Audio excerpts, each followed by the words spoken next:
કોણ?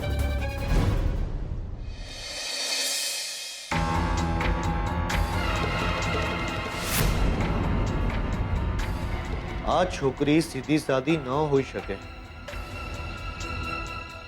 જે છોકરી વિઠ્ઠલ જેવાને બનાવટી પતિ બનાવીને કલ્પના જેવી સ્ત્રીને મૂરખ બનાવી શકતી હોય,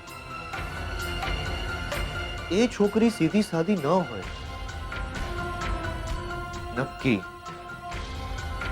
નક્કી હું લક્ષ્મીને ઓળખવામાં થાપ ખાઈ ગયો છું. આ ગામડાની છોકરી સાથે શોધને લગ્ન શા માટે કર્યા હશે? પછી લક્ષ્મીએ જ શોધને ફસાવ્યો હશે. પૈસા માટે? તો પછી જીગર સાથે લક્ષ્મી શા માટે લગ્ન કરી રહી છે? નક્કી લોકોનો કોઈ હિડન એજન્ડા હશે. આ બંનેની કોઈ નવી ચાલ છે.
શેના પેપર્સ છે?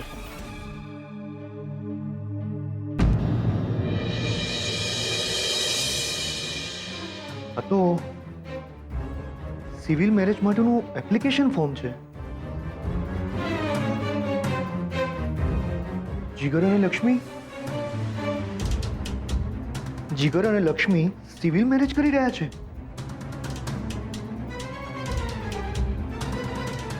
પણ એમના તો વિધિવત લગ્ન થવાના છે. તો પછી એ બંને જણા કોર્ટ મેરેજ શું કામ કરી રહ્યા છે? જેમ ચરુ પર સાપ અડીંગો જમાવીને બેઠો હોય ને, એવી જ રીતે મહેતા પરિવારની મિલકત ઉપર એ છોકરી અને જીગર અડીંગો જમાવીને બેઠા છે.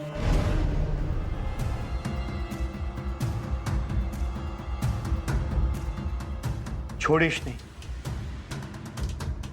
નહીં. હવે હું આ બંને જણાને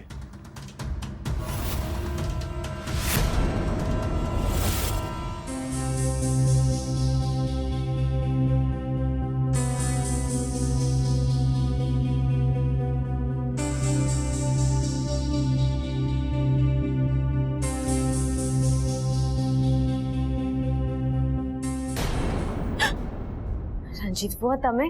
હું તો ડરી જ ગઈ. આજે તો હું પણ ડરી ગયો છું તને જોઈને. સાચું કહું લક્ષ્મી, હું સાચી જ સુધરવા લાગ્યો હતો. મેં તને બહુ હેરાન કરી છે નહીં? બબ્બે વાર તારા ઘરેણા લૂંટી લીધા હતા મેં. તારા ઉપર નજર પણ બગાડી હતી મેં. અને તને અક્ષુ કન્યા સાબિત કરવામાં કંઈ જ બાકી નથી રાખ્યું મેં. તેમ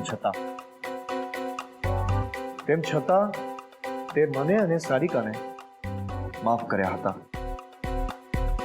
એટલે મને થયું કે મારે તને બહુ હેરાન ન કરવી જોઈએ. તું બહુ સારી છોકરી છે. મને એ પણ ખબર હતી કે તારું સાચું નામ સ્વીટુ નહીં પણ લક્ષ્મી છે.